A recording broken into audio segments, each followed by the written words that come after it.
ఈ రకంగా మొదలు పెడితేనే బాగుంటుంది. కానీ ఎక్కడి నుంచి మొదలు పెట్టాలి? ఏం చేద్దాం?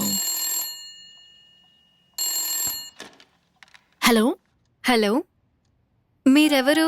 ముందు మీరెవరో చెప్పండి. అడుగుతున్నాను కదా, ముందు మీరెవరో చెప్పండి. ఫోన్ చేసింది మీరు. మర్యాదగా మాట్లాడండి. సర్లే కానీ జీవాకి ఫోన్ ఇవ్వండి. జీవానా? ఆ పేరు గల వాళ్ళెవరూ లేరిక్కడ. Wrong number. Hello hello, wrong నంబరా?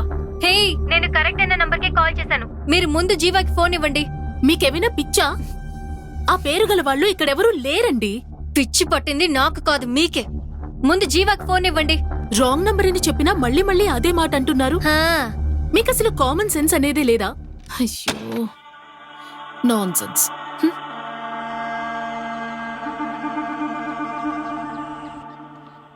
Constable, మీ సార్ ఆడుండారు? ఇదిగో బాబు, ఇది పోలీస్ స్టేషన్, కొంచెం మెల్లగా మాట్లాడు. సార్ ఇక్కడే పక్కకు వెళ్ళారు, ఇప్పుడు వచ్చేస్తారులే. ఇదిగో, మీ సార్ ఆడకెళ్తే నాకేంది?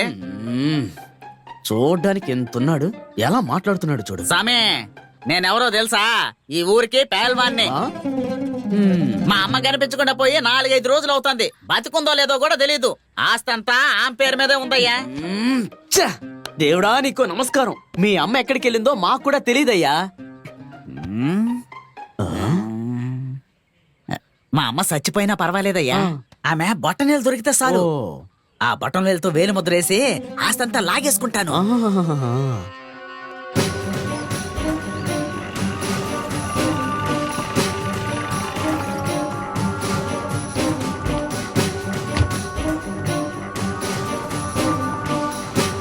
సార్, ఏదన్నా తేడా జరిగిందో పోలీస్ స్టేషన్ మొత్తాన్ని తగలబెట్టేస్తాను. Sir,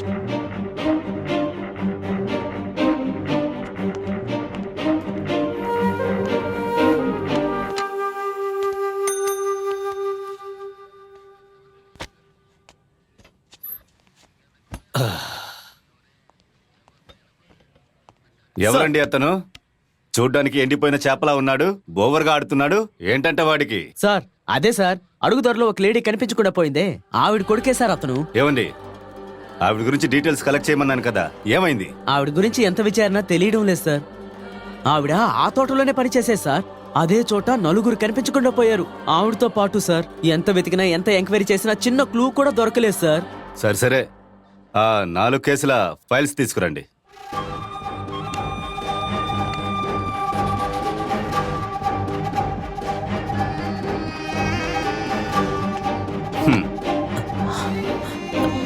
sir